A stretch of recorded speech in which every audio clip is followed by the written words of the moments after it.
Hey, everybody. Thank you so much for joining us in this space that we are creating to help educate and entertain in all areas of real estate. So get ready to get real with Jen and Shell.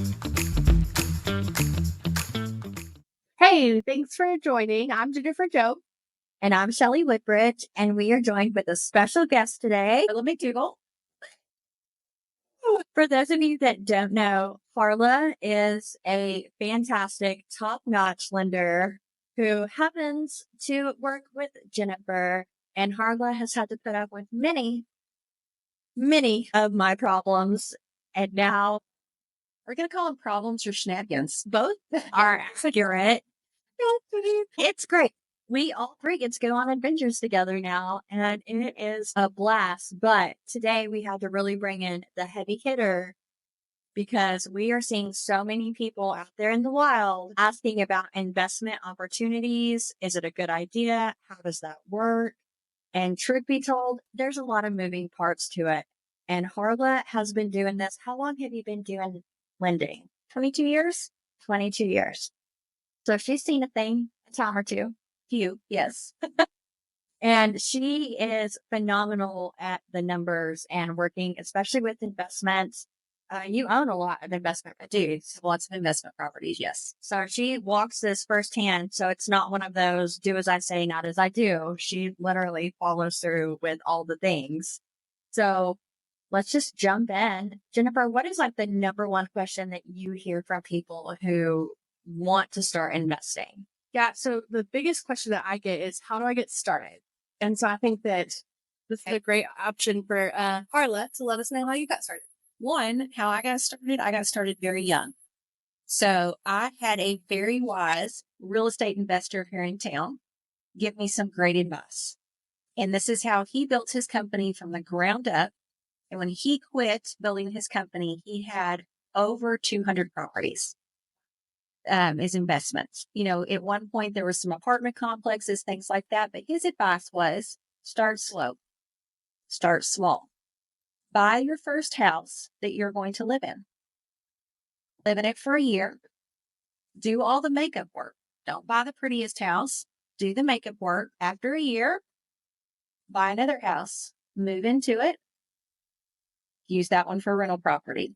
Do this every 12 to 14 months until you have the amount of properties that you want. You know what the advantage of doing that is? Like this is a pop quiz. Yes. Pop quiz. What's that movie? Pop quizzes, that's why I brought you. With Keanu Reeves, like he's on the bus with the bomb, and he's like pop quiz. So if you buy your first house, and you're going to live in it, what kind of interest rates do you get? Cheaper interest rate. Cheap primary interest rates. Yeah. So your first house, you can use an FHA loan, put 3.5% down, buy a duplex, live in one side of it for a year. You have 2 rentals right there to start with. You live in it for a year. We don't want to be living next to our renter forever. So we're going to move into our next house. We buy conventional. How much do we get to put down on our next house? 5%. 5%. Because it's not our first house. First loan going into a first time home buyer. So second house, you're going to put down 5%. You're going to save that 5% over the year. And then you're going to get again, what kind of rates? Primary rates. Primary rates. So the difference between primary rates and investor rates, let's say that you, primary rates, you're not going to buy any points and you're at 6.7. Okay. 6.7. Yes. 6.7. That's the thing with the middle schoolers. They're going to know. So, okay. Well, good. Definitely watching. Their parents are going to immediately turn it off because they're like 6, 7. Nope. Anyway, let's say that our interest rate is 6.7 on primary.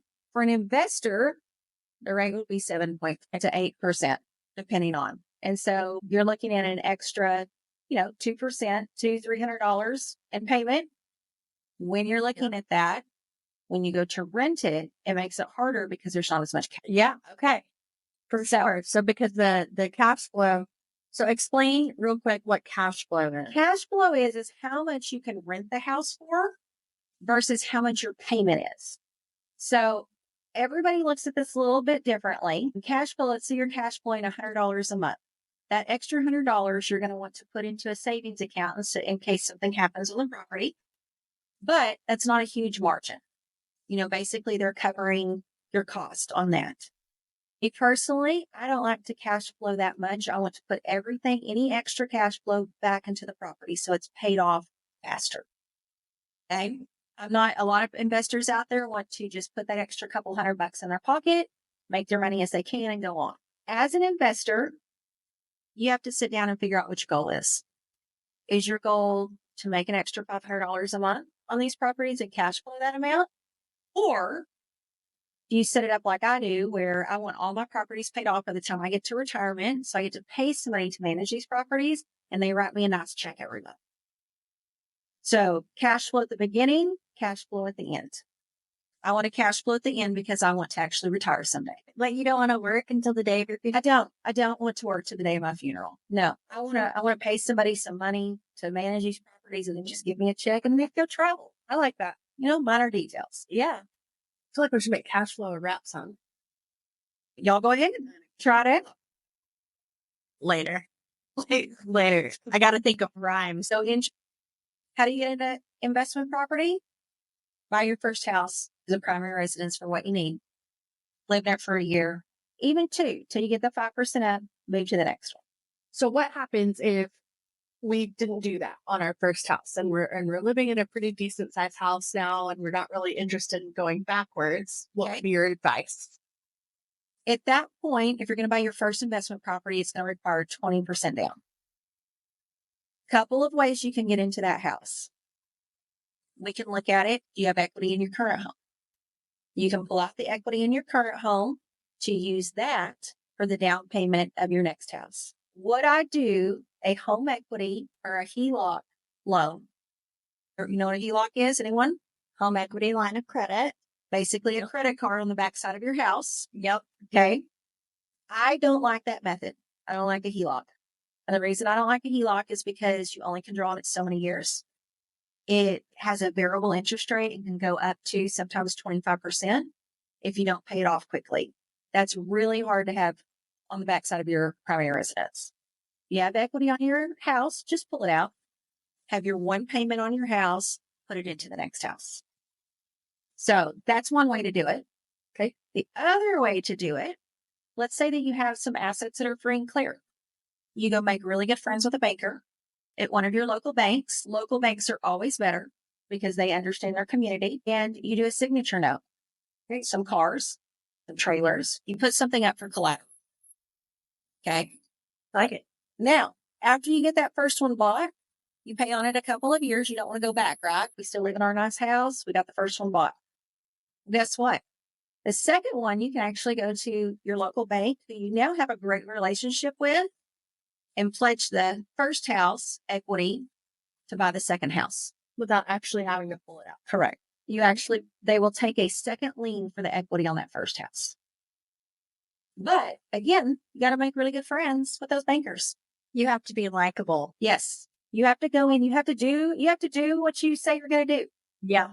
Pay it back, take them cookies, do what you got to do. My preferred method. Yes. Cookies, you know the methods. Send some Sonic Coke, maybe a bottle of wine. Yeah. Christmas time. Yeah. Who wants some bourbon? Yeah. You're speaking my language with the wine. Yeah. Send it over to them. Be like, oh, thank you for helping me get my start. Yeah. Yeah, it's very similar to what we do professionally, which is build relationships. That's what we do. And for those of you who always thought that it's really and truly just very black and white, it's not. There are a lot of gray areas and there's a lot of opportunity out there. You just have to have the right team behind you. Yep. Yep. We have a lot of really good local bankers that we do refer business to. So we can help you get your first house, or we can help you get connected to a banker depending on what your goals are. And a lot of the times we look at your personality too, like the investor's personality, because we have relationships with several banks. Who's going to be the best fit? Because you want a banker that you can communicate with. It's on the same, if you go in every time and they're grouchy and that's not your personality, like you need to go to the next one. Let's just be honest. I couldn't deal well with that. Right. And, for those of you listening, that probably sounds really familiar because as a realtor, if you come to me first and haven't spoke to a lender, I'm also going to partner you with a lender that's going to best serve your personality. And that way it's an easier communication as a whole, because it's just so important. It's so important to like who you have to talk to. We do that as lenders. Yeah. There's been times where, we've pre-qualified people and there's somebody in our office that is just a better fit for that person. And there's nothing wrong with saying, hey, coworker, hey, Jennifer, can you please take this person? I think they're a better fit for you. I think you communicate with them better, but you have to know your clients. You have to know that getting into. Same thing if you're going to do investment properties, property managers. Yes. Ooh. Okay, Yes. tell us what a property manager. So a property manager, kind of like I said, how I want to pay somebody to take care of that property. A property manager for new investors, I feel, is very important. I don't want to knock on doors. I don't want to go get rents. I don't want to pre-qualify them. That's just not what I want to do. So a property manager, if you interview them and get a good one, they will pull credit on your customer and they will vet them. They will make sure you put guidelines in respect that they are verifying income, that they make 3 times, for instance, the rent, so they can pay every month. A good property manager will do that. Plus, they take care of the repairs. They take care of anything like that. Basically, at the end of the month, they're going to take out their fee, which is typically in our area of West Texas, 10% is the typical rate.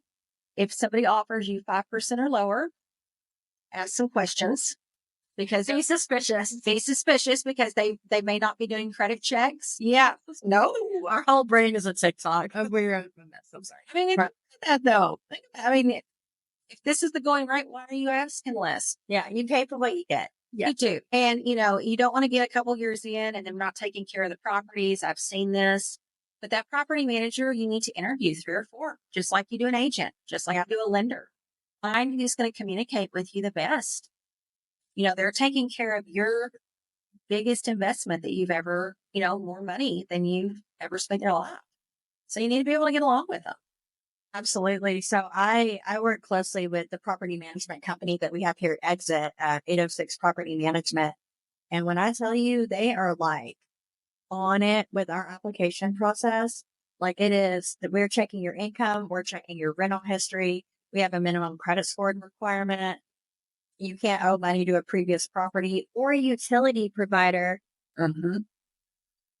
Yeah, because that's a problem. So they go the extra mile. And it's frustrating for people who are trying to rent because they are such tight requirements. But for our property owners, It's a big deal. it's a big deal. And we have to protect their asset. You have to. Because, so do we all remember when we had the disaster of 2020? Like the dumpster fire? And What do you happened? mean? Is something going on? I don't know. Just light a dumpster. We're just going to call it the dumpster fire. Gosh, I get to work so fast. I know. Just time out. Working in a bank, everything shut down. I could literally just get to work in 5 minutes, and it was all the way across town for me because no one was on the road. Yeah. And you're an essential worker. People need their money. Allegedly. Dumpster fire. During that time, there was some things that happened for landowners and property owners that was tough because they basically told renters, if you have a hardship, you don't have to pay your rent, and the landlords cannot kick you out. They cannot kick you out. But guess what? The people who own those properties had to still make mortgage payments. So even though the government said you didn't have to pay your landlord, they couldn't kick you out.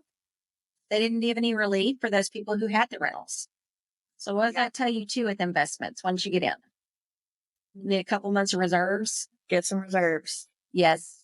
Just in case there's a global pandemic again. Or you can also get not even global pandemic. What if somebody moves out and moves out December?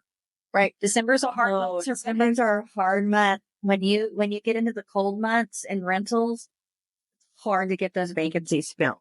So hard. So what is that joke that people say, whenever up north, since, you're TikTok braining? Yeah. So what happens when it gets cold up north, they get their winter girlfriends? Have you ever heard that? No.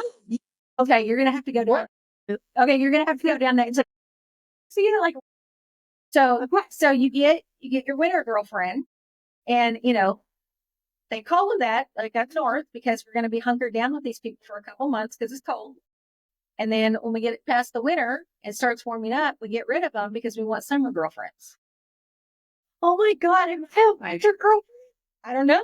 TikTok it to see, like I'm telling you, go down the hole. I mean, listen, I will say as a single person, I don't date anybody seriously in the winter because I don't know what their motive is. They might just need a house. They may it just so you be thinking I don't need a winter boy because he just may need a place to live. Yeah, but I will take applications for that summer boyfriend if he has a boat. Yeah. Or Okay. really nice. or a really nice pool. Well, then your friends are coming. They're coming. We are a package deal. Okay, Come on. sorry. Pat. There's just one of us. There was two. And now there's 7. Well, and so I was actually watching a TikTok video last night that was like a property owner nightmare. They rented out this property to these 2 girls. They were there for a week. They called and complained about crazy things, and they fixed them, and they were trying to be like helpful. And then they were like, "We're moving out," just after being there for like a week or 2. And they're like, "Okay, cool, but you're not getting your deposit back." Well, they get a call from the HOA. The tenants had left in the middle of the night, but also had flooded the house, and there was just water streaming. Oh, And the property manager is getting that call at 3 a.m, not you. This is why I always suggest a property manager. I don't really want to be woke up at 3 o'clock in the morning when the water heater goes out, or no, or somebody in our town, a college student locks himself out of their house because they may or may not have had too many drinks, and they know if they bust the window out that their mom and dad are going to hurt them. Yeah, because now they're going to have to pay for a $1,000 window. Yeah. So they called property manager to come let them in. Good times. I don't want to be that person. We specifically have something in our leases that's like, if you call us to come and let you in, if you lock yourself out, here's a fee. Because listen, we're a college town. Yeah, I bet you the fee is a lot cheaper than replacing that whole window or replacing a door jamb. It's honestly cheaper than even calling the locksmith. Yes. And if they call the locksmith, it takes a whole lot to get them into the house because they don't own the house. Right. So then they have to verify, they're like, show me your lease. Well, who carries their lease? Who carries their lease in their pocket? Like, that's not, let's put this lease in my pocket as I go out for, just like, scroll. Or your deed of trust. You can move to own my house. Oh, look, here it is. I have rights to this. I will say, if you ever try to get a replacement key for a mailbox from the U.S. Post, first of all, they make you use these stupid mailboxes, so you have to unlock. Like the cluster boxes? Yeah. Okay. And then if the lock breaks, you're responsible for paying for that replacement. Even though you didn't ask to have your mailbox over here locked up. Like, I don't need my mail locked up. Anyway, if you don't have your deed of trust, it is so hard to get a new mailbox. The more you know. Yeah. But it's really good for them to put the mail in the wrong box. Dude, that's the worst. So yeah, so property managers, they are worth their weight in gold. Yes. Yes. Get one that you like. Things of that nature. I can promise you it'll be less headache because let's just be honest. Owning rental property is not for everybody. Because you know how you said, let's say that you had that house and you want to start over, but you decided that you'd outgrow that house and you want to turn that house into rental property. Okay. You can still do that. You can still buy another house as a primary residence and use your house. But here is where I heed caution to a lot of people. This is where the property manager comes in. Let's say that you'd already had some kids in that house and they've already started school and you've been raising your kids. Or let's say that you're fixing to retire and you raise your kids their whole life in that house. When you move out and use that house as a rental, it becomes an investment. It is not your house anymore. It is not your personal memories that are attached to that house. You have to know yourself and know that you can disconnect because nobody will take care of your home like you do. And the first time you have renters in there that don't take care of it and they tear the house up and you go in and you see the room that you raised your child in and they went off to college and you have a mental breakdown, it's rough. It's very rough. I can see that because that happens when I work with sellers, when I list their homes. We have to go through this emotional process essentially where they're mentally breaking up with their house because it's no longer a home to them. It's now a commodity. And so this is business now. We have to take all of the emotion out. I understand that little Timmy took his first steps over there. Yep. And you have the lines on the door. Yes, like And they're high. right. I understand. Your property manager and your new owner is going to paint over that. Yeah. But the other people don't care. They don't care. Respectfully, They don't care. So you have to decide, like, that house has become a business. It becomes just like if you're going to a financial advisor at Edward Jones. How are we setting up this investment? You have to completely emotionally detach. And I'll be honest, that is not for everybody. no. And it's okay. Like, it's okay to admit that. But, you know, if you can detach yourself and get into property investing, that same agent that gave me the advice on how to get rental property, he also said, look at your families during the Depression.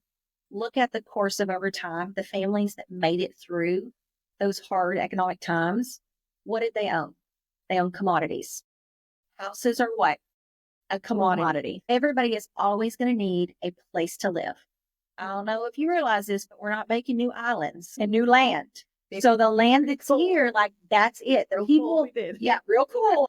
I don't know if I want to be involved in a weird, like, we're not to the point where we're building houses on Mars, or building houses like on the Jetsons. You ever watch that show, like Up in the Air? That's the coolest. What was that planet, Neptune? Yeah, or something. Yeah. So we're not there yet. So guess what? All the land we have, that's all we get. Yeah.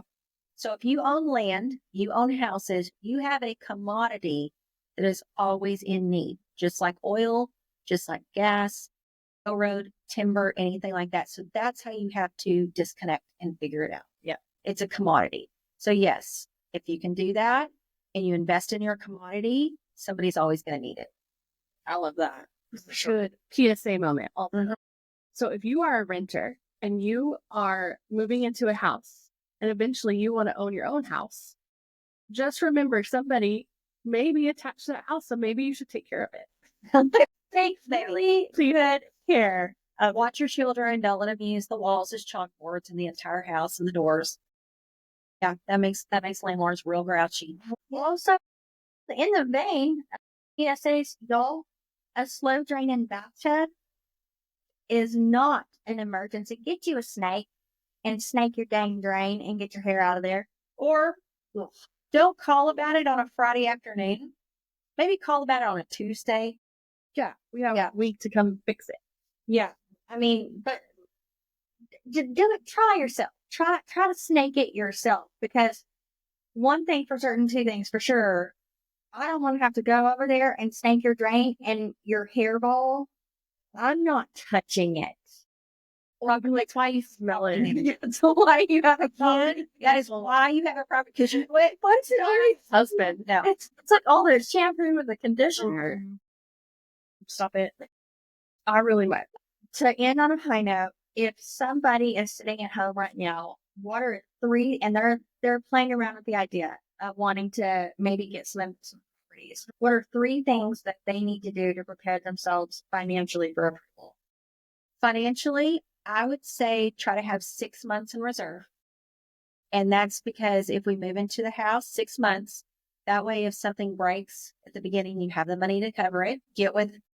Figure out what your credit score is. I would say for an investor, you need above a 730 credit score to get the best rates. I mean, you need top-notch credit. You want to walk in and be like, this is, here we are.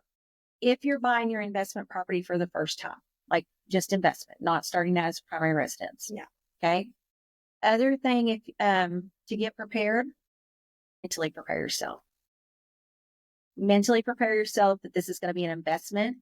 Even if you're buying this house as your primary residence for the first year and a half, look at it. Find your property manager. Maybe have somebody who knows property management help you look for the house. Yes, Shelly can help you because Shelly, I would like to introduce myself. Shelly, am I wrong? Your property manager looks at a house differently for somebody who's going to rent it out versus somebody who's going to live there. Absolutely. 100% a different approach. It's definitely more cold in the sense that we are looking at the numbers. We're looking at the location. What are the current homes in the area renting for? Are there any minor updates that we can do? Because we don't want to pour a lot of money in updating it because it's going to get tore up by tenants. Yep.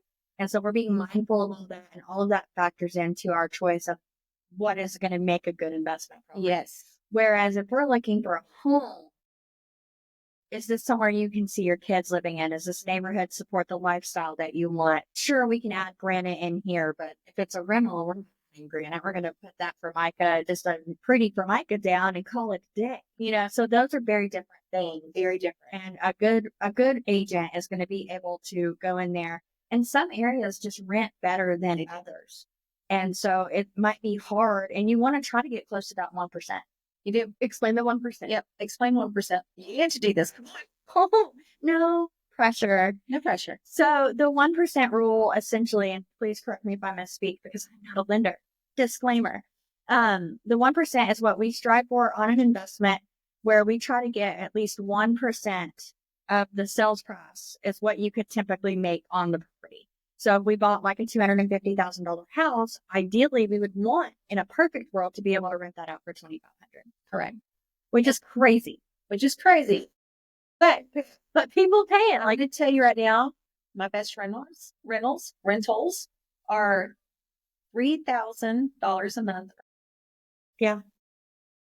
It's my little pea brain over here, who's very cheap over here, cannot fathom paying that for rent. But those homes are extremely nice. And if you're paying that much, you are in a desirable area, desirable school district, amenities. Like, you've got a lot going for you. But also, if you're at home thinking about, like, I want to get into this, I don't have that kind of money to buy that kind of rental, have that conversation. You should be having that conversation with your lender. Yeah. When that lender asks you, what are your goals for this house? You know, I just want to get in a house. Like, I just need a house for my family. If in the back of your mind, you really think like one day I want to have a rental, let that lender know that, because then we have different conversations. We have a different conversation on how we set up the financing and, how, again, then we can communicate with the agent as well. Hey, in 5 years, they may want, this may not be a 12 or 14 month, but in 5 years, they may want to turn this into a rental so that we can, along the whole time, coach you. Are you ready?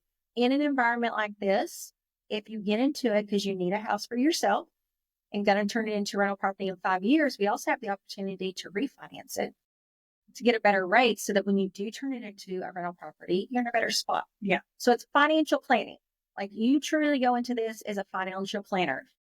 And kind of like you were saying, best way I could describe this, and this is coming from my kids. Mom, Dad, why do we have rental properties?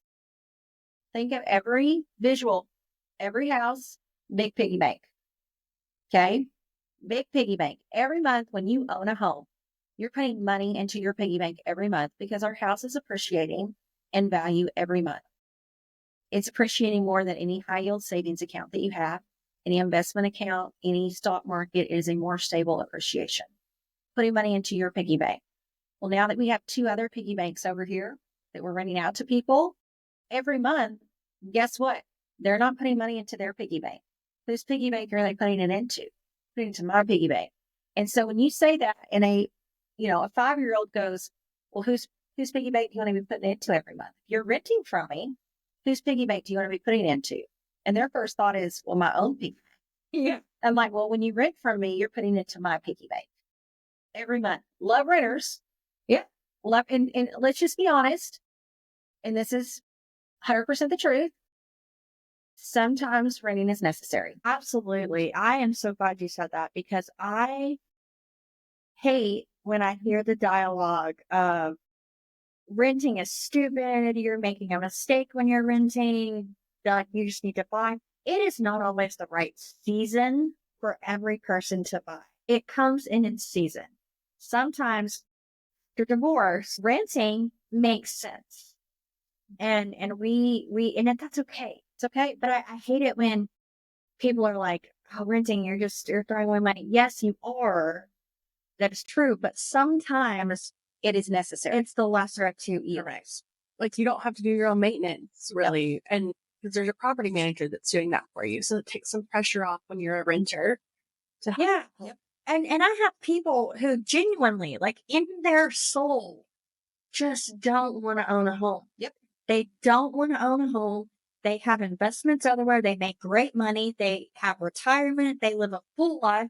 They do not want to own a home. They do not want to be bothered with the maintenance and the responsibility and the overhead. What about those people that are getting older and they lost their spouse and, single older lady or an older man, they can't crawl in the attic and change a filter anymore. And they're at the point in their lives where they don't trust people to do that, to call. Sometimes, like I said, in that season, it's right for them. There's nothing wrong with that. But as an investor getting into that, that's also something that a property manager is going to look at. What season of life are these people in?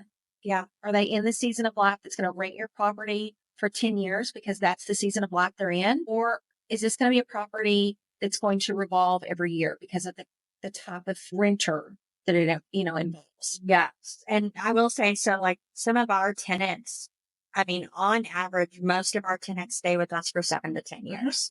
Like that's just what they want. And we're good with that.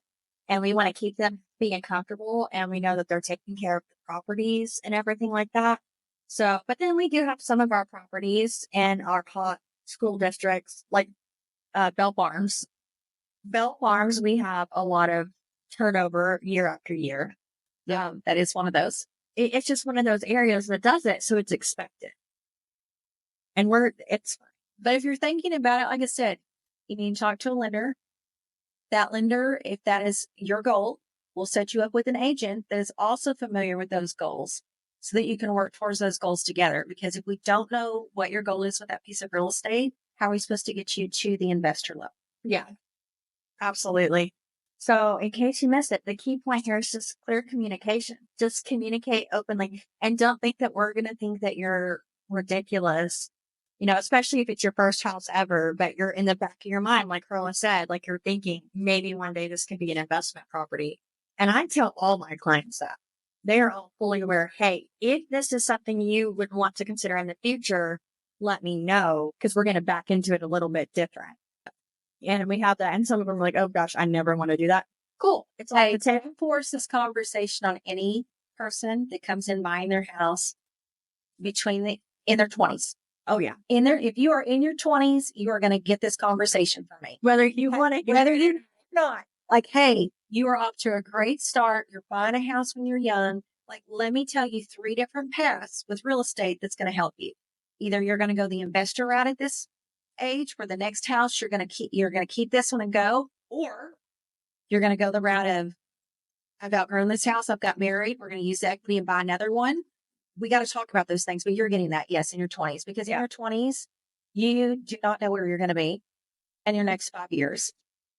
I mean, let's just be honest. At that point, we probably haven't met the person we're going to be with for the rest of our life. It's okay. If you were 19 buying your first house, if nobody put that in your head, this could be a possibility. Yeah. And you didn't come from a family who has rental properties. You never, that's not even on your radar. This may be something I can do. My first house, I bought it when I was 20. Lender didn't tell us anything. We had no idea. We were just like, we need a house. This is what we're supposed to do, right? Have some money.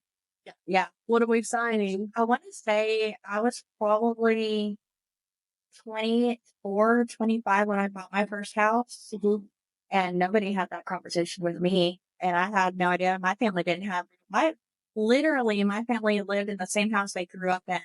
Right. Yep. So, you thought when you bought your first house, like, this is your girl. This is it. This is it. That's all we get. So we better make a wise decision. And then, I think that's why it's also important to find a lender that's going to talk to you about some different options instead of just, okay, you want to buy a house here, sign here, You're great.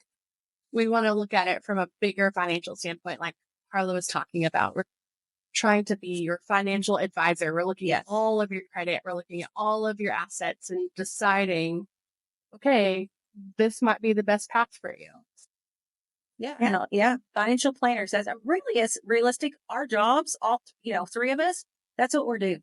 That's what we do. We are part of the financial planning world. We're just here to help you build your assets. Build your assets. Don't make dumb choices. It happens. Hey, what do you tell you? You're not, Oh, yeah. it's not the right. Like, hold on. We can get there. We can get there, but we're going to need to do a few things over here. Yeah. So, and that's the thing that I think I probably like most about us and the way we work together in tandem is if it's not the right time, we're going to be really honest and tell you, we're not going to try to force it to happen, everything like that. We're going to give you solid plans and things that you can use to get you to where you want to be. And if that takes a year, 2, 3, we're still going to be here when you're ready. And we still check in with you during the meantime because we genuinely care about you. Thanks for coming today. Thank you, Carla. Absolutely. Anytime. Giving us all of her knowledge. If you have questions about investments and you want to reach out to us, please just leave us a comment, send us an email, share this with your friends. We are around and available, and we'll see you guys next time. Thank you so much for joining us today. We'll catch you next time.